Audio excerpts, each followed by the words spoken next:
Hola chicas y chicos, esperando que se encuentren muy bien en sus casas. Les comento que este video clase tiene como finalidad retroalimentar las últimas actividades que ustedes debieron realizar en la semana que va entre el 18 y el 22 de mayo, donde había plazo de entregas para el día viernes 22 de mayo hasta las 0 horas. El objetivo entonces de esta video clase es poder revisar cada una de las actividades que habían quedado planteadas en esta guía para ya dar por finalizado el tema de los totalitarismos y en una próxima oportunidad comenzar a trabajar con el desarrollo de la Segunda Guerra Mundial, que vendría a ser el último tema que nosotros trabajaríamos en la unidad correspondiente a periodo de entreguerras, que es la número 1.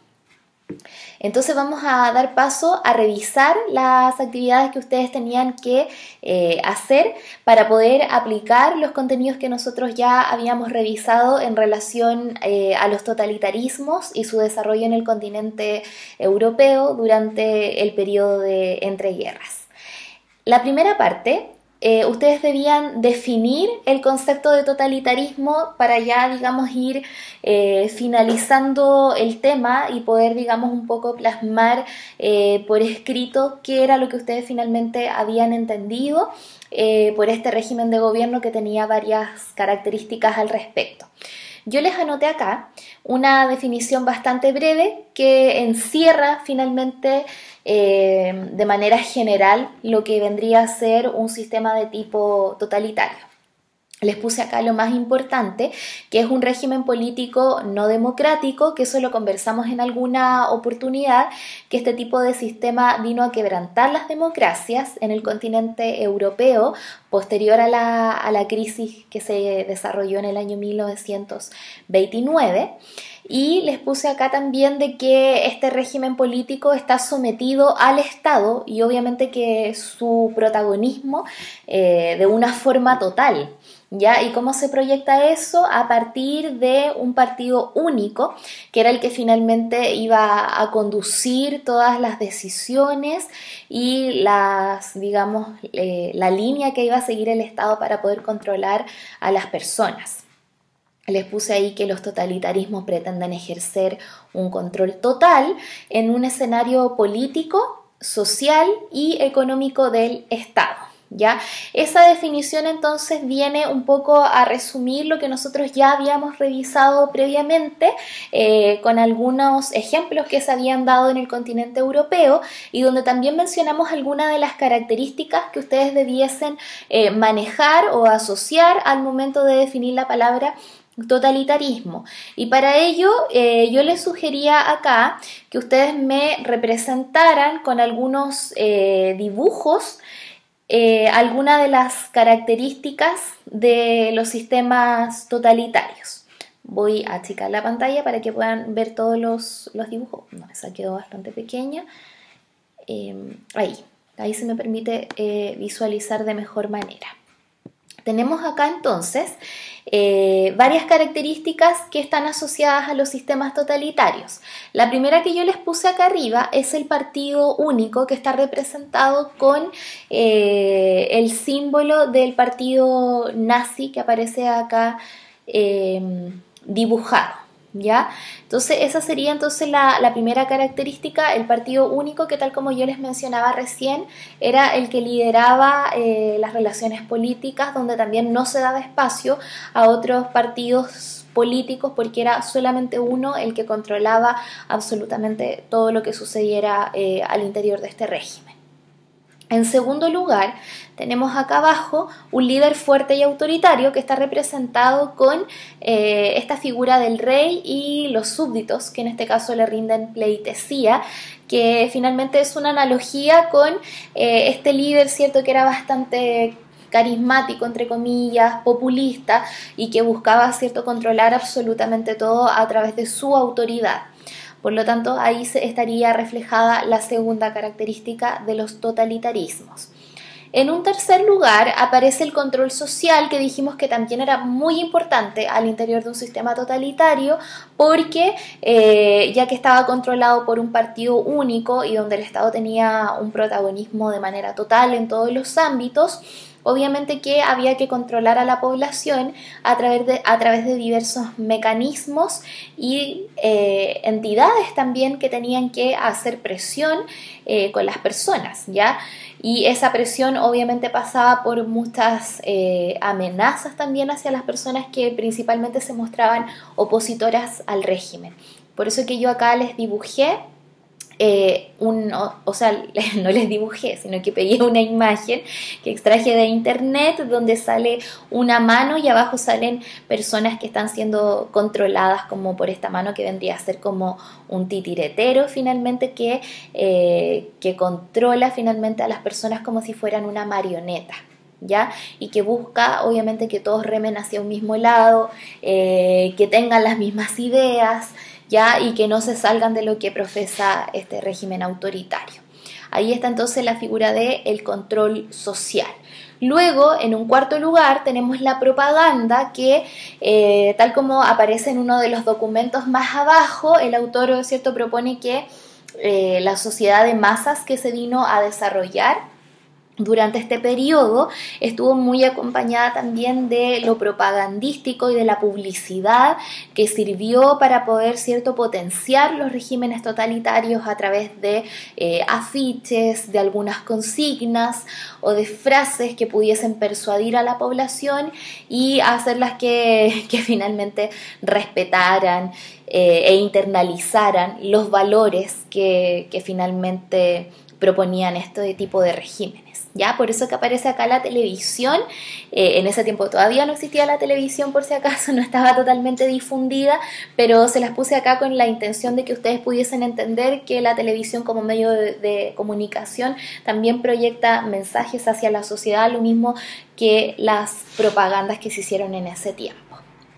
Y en último lugar aparece el terrorismo de Estado, que también está muy conectado con el control social y que tiene que ver cómo el uso de la violencia y del poder coercitivo de parte del Estado hace que finalmente las personas obedezcan o se sometan al régimen, porque saben que obviamente el uso de la violencia está presente, por lo tanto pueden ser torturadas o pueden ser también violentadas o en un caso ya más extremo ser matadas si es que cometen acciones que obviamente al Estado no le parecen. ¿Ya? Entonces ahí tenemos las características que eran las más representativas de cómo se daban los totalitarismos al interior de Europa. Luego pasamos a la tercera parte, donde ustedes tenían que completar una suerte de cuadro comparativo entre los tres totalitarismos que nosotros revisamos en la última clase, que era el estalinismo, el fascismo y el nazismo, los tres desarrollados en Europa. Dos más parecidos que el tercero, porque vendría a ser como ya con un ideal bastante contrario a estos dos regímenes, y la idea es que en este cuadro comparativo ustedes pudiesen obviamente hacer el ejercicio de ver cuáles eran los que se parecían más y cuáles eran los que finalmente salían un poco de este pensamiento que se daba entre estos dos regímenes, que era el fascismo y el nazismo, que eran los más parecidos. Tenemos acá, el primer indicador es lugar donde se desarrolló el sistema totalitario.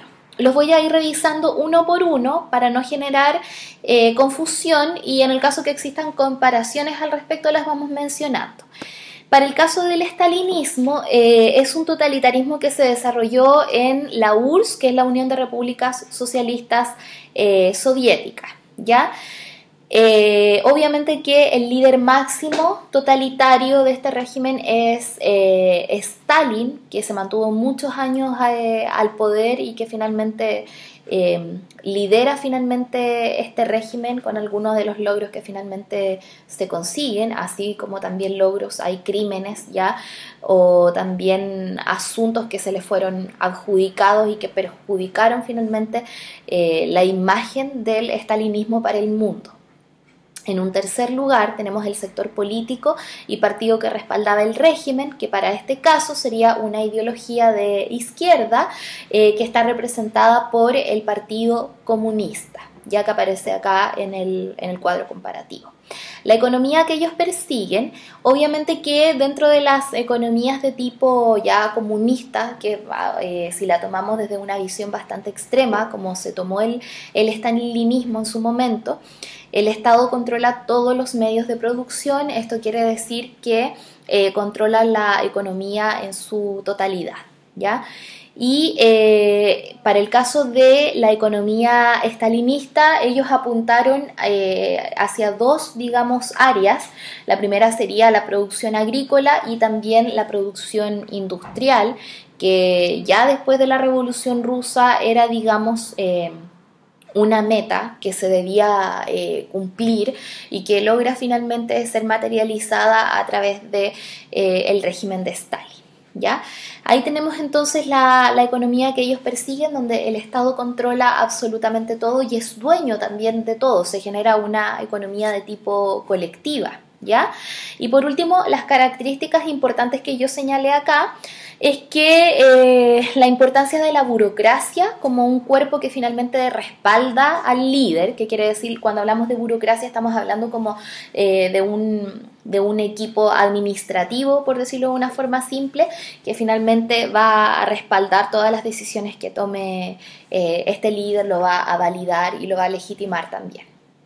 Luego dice, se convirtieron en una potencia industrial que no salió dañada con la crisis de 1929, que eso lo habíamos comentado en algún video clase, que finalmente el desarrollo industrial que ellos lograron en una primera instancia los favorece finalmente porque están marginados del capitalismo y de las ideas liberales, por lo tanto ellos logran no ser dañados con esta crisis, hacen como una suerte de isla en este caso de hecatombe económica. Practicaron purgas también, que eso tiene que ver mucho con el régimen de gobierno extremo que ellos llevaron a cabo, donde se eliminaron a todos los opositores del régimen, enviándolos a algunos campos de concentración, de trabajo forzado o donde simplemente se les mataba. ¿Ya? Ahí tenemos entonces una panorámica de cómo se presenta el estalinismo en base a los indicadores que yo les acabo de mencionar. Luego tenemos el segundo totalitarismo, que vendría a ser el que se desarrolló en Italia, que es el fascismo, y que tiene a su líder máximo a Benito Mussolini. Ya que ustedes revisaron ahí, tuvieron la posibilidad de revisar en las diapositivas cómo Mussolini, a partir del apoyo de ciertas fuerzas militares y del Partido Nacional Fascista, logra, ¿cierto?, llegar al poder. Acá tenemos el Partido Nacional Fascista, que vendría a ser un partido obviamente ultra nacionalista, pero también con un carácter bastante antiliberal y anticapitalista, que quiere decir, ahí por lo menos se refleja lo que comentábamos en alguna clase, que luego de la crisis de 1929, que no solamente pone en juego a la economía, sino también a los ideales políticos, las tendencias que se dieron en los gobiernos a lo largo del mundo tendieron un poco a apartarse de la democracia y también del sistema capitalista que había imperado bastante bien hasta ese momento. Después de la crisis de 1929, ellos buscan aferrarse a otras ideas de carácter político y económicas, porque ellos sienten de que en ese momento estos sistemas fallan. ¿Qué quiere decir? Se caen, entonces hay que buscar soluciones que sean un poco innovadoras, entre comillas, o de tratar de entremezclar las tendencias que existen hasta ese momento. Tenemos que en la economía que ellos persiguen, al igual que en el régimen estalinista, el Estado tiene que tener un control sobre la economía, tiene que recuperar ese control que no había sido ocupado hasta que se desató esta crisis en el año 1929. Pero hay que hacer el alcance que ellos no son un Estado de tipo comunista. ¿Qué quiere decir? A pesar de que el Estado lidera las relaciones en el ámbito económico, ellos de igual manera le dan la posibilidad a la gente de que ellos tengan también una participación principalmente en poseer, digamos, la propiedad privada. Ellos le dan el espacio para que eso suceda, también dan el espacio para que se genere competencia en el mercado, tratan de apoyar también al sector privado, de cierto modo, pero todo tiene que estar regulado por el Estado. ¿Qué quiere decir? El Estado es el que tiene que liderar todas las dinámicas o lógicas que se den al interior de la economía. Por lo tanto, en base a eso, a estos espacios que se comienzan a abrir finalmente en la economía, ellos no son comunistas, como es el caso de lo que ocurrió en la URSS, ¿ya? Entonces ahí tenemos un poco descrito lo que es la economía que ellos persiguen. Se me escapa también acá esta tercera característica que también es importante, donde ellos obviamente quieren que la economía funcione en base a lo fiscal, ¿ya? ¿Qué quiere decir? También la misma participación que van a tener las personas al momento de pagar impuestos, por ejemplo. Son políticas que finalmente emanan directamente desde el Estado para poder, digamos, solventarse en sus gastos. Y por último tenemos las características más importantes del régimen, que vendría a ser que son ultranacionalistas, ¿ya? Son también anticomunistas, porque recuerden que el fascismo tiene como pretensión anular los ideales comunistas y evitar, ¿cierto?, que el comunismo se presente como una oportunidad para que los países de Europa también lo tomen. Ya, por lo tanto, ellos se definen como anticomunistas y también expansionistas, porque al igual que los ideales que tenía Hitler, quieren recuperar un poco el legado y el esplendor que en su momento dejó el Imperio Romano en Europa. Ya, por lo tanto, también hay como un afán de controlar más territorios, de invadirlos, qué sé yo, o de querer ampliar, digamos, sus fronteras.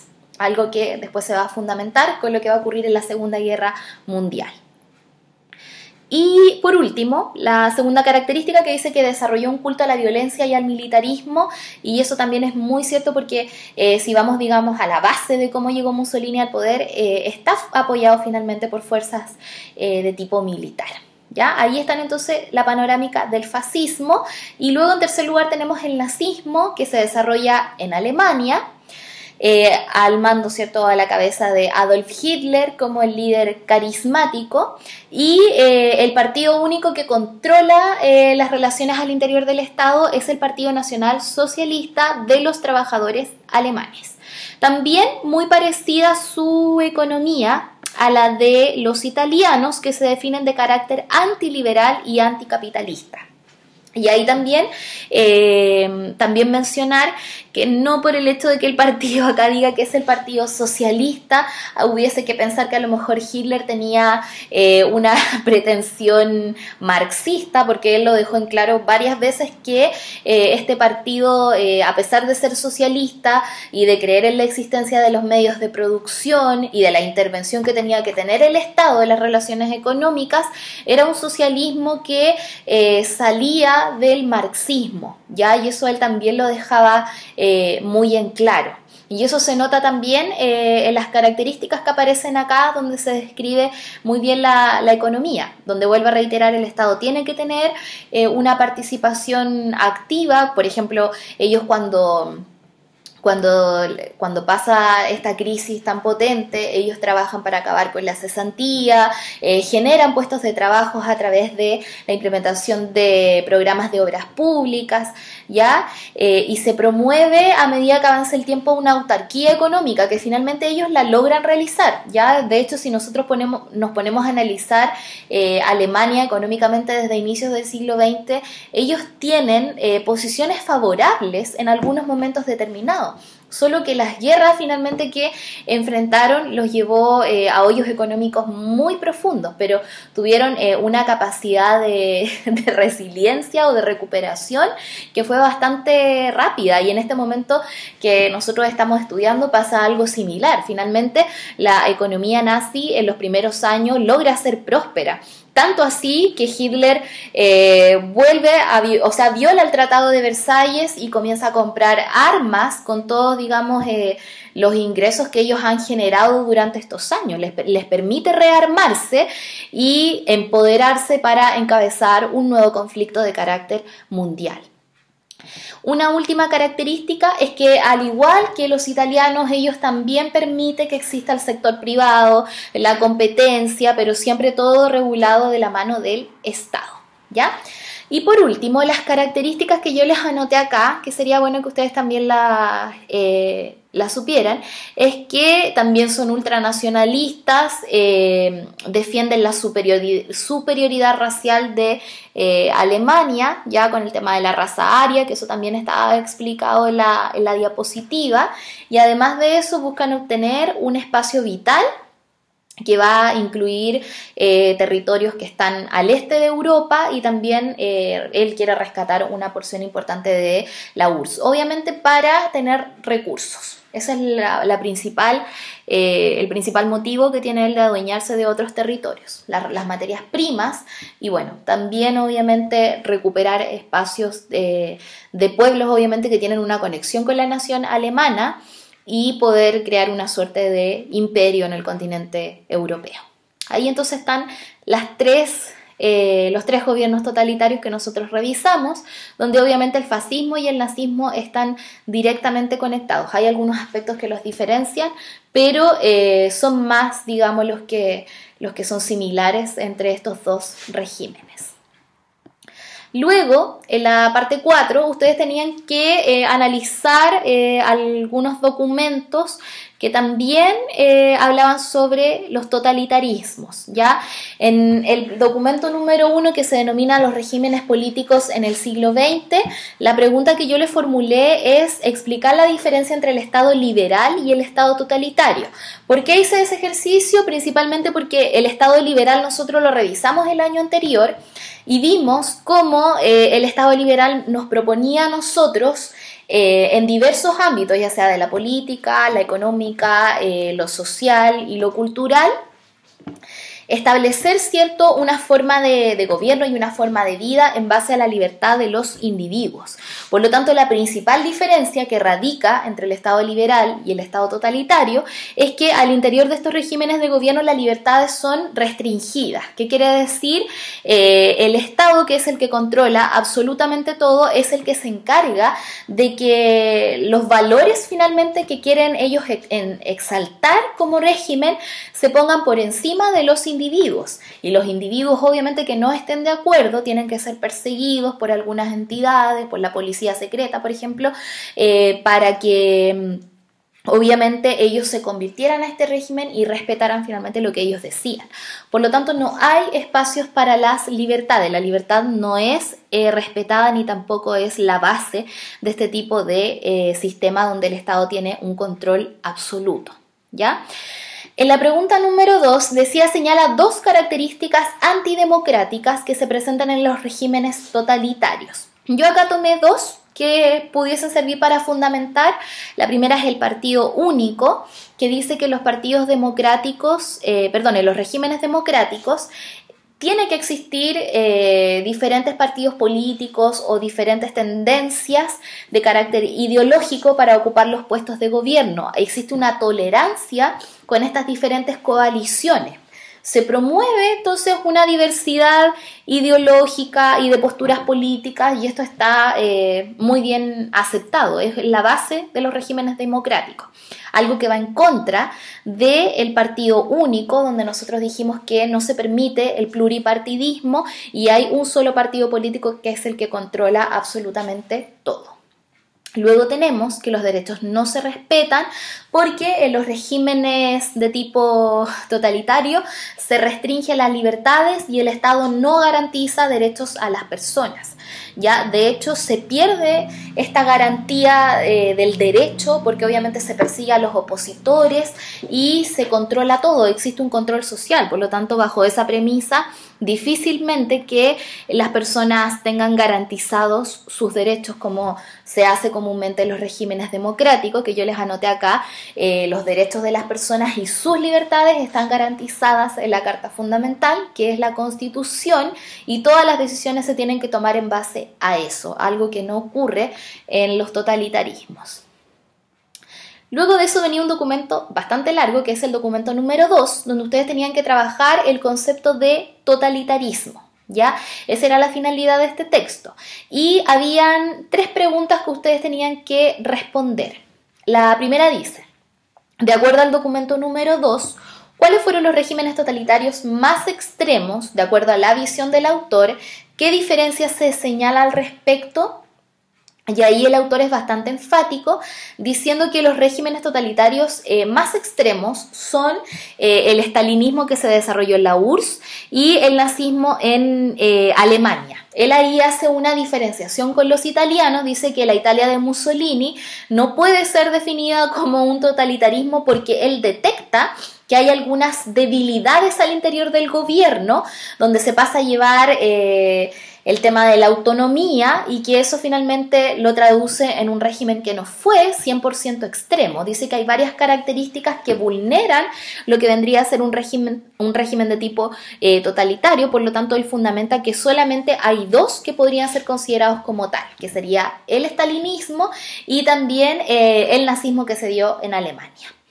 De ahí vamos a retomar esa pregunta que la podemos ocupar para fundamentar la pregunta número 3. Dice la pregunta número 2. De acuerdo al documento 2, ¿qué factores hicieron posible el desarrollo de los gobiernos totalitarios? ¿Por qué hay gente de este tipo que logra llegar al poder? ¿Cuáles son los factores que los benefician a ellos en la sociedad en la que se mueven para poder lograr tanto poder y quedar, digamos, de manera reconocida en la historia como líderes totalitarios? Y acá yo les anoté varios factores. De partida, la formación de una sociedad de masas, ya que eso lo conversamos en la videoclase, que tiene que ver, ¿cierto?, con que el mundo ya amplía sus fronteras, que hay una mayor difusión también de la información a través de los desarrollos tecnológicos que van apareciendo de manera paulatina. Por lo tanto, obviamente que es fácil difundir un poco más la información y también el miedo y el control en esta sociedad donde nacen los totalitarismos. Además de eso, también se enfrentan a una condición que es bastante favorable para poder conseguir el poder, que finalmente el contexto en el cual ellos se mueven es un contexto bastante inseguro, que está siendo amenazado posterior a una crisis y donde obviamente hay que buscar soluciones. ¿Ya? Y es desde ahí donde emanan estos gobiernos de tipo populistas, carismáticos, que buscan finalmente entregar una solución a todo lo que está ocurriendo en ese momento en el mundo. Ya les facilita a ellos entonces el escenario para poder llegar al poder. Y por último dice que de acuerdo al documento 2, ¿por qué de acuerdo a la visión del autor Italia no debería ser considerado como totalitarismo? Y ahí el argumento es bastante claro. Dice que la concentración y la proyección del poder no movilizó a tanta gente como sí ocurrió en la URSS y en Alemania. Por lo tanto, ahí se da una situación de autonomía en ciertas instituciones del poder. No todo está conectado con el Estado. Dice que hay muchos diálogos, espacios de diálogo que obviamente nos dejan entrever de que el poder no se concentró en un 100% total, como sí pasó en la URSS y en Alemania. Por lo tanto, dice que esta situación de autonomía de estas instituciones deja entrever de que hubo bastantes debilidades al interior del gobierno, ¿ya? Y por eso que de ese modo él no lo consideraría a Italia como un sistema totalitario. Ahí entonces está el análisis de la guía que ustedes debían realizar.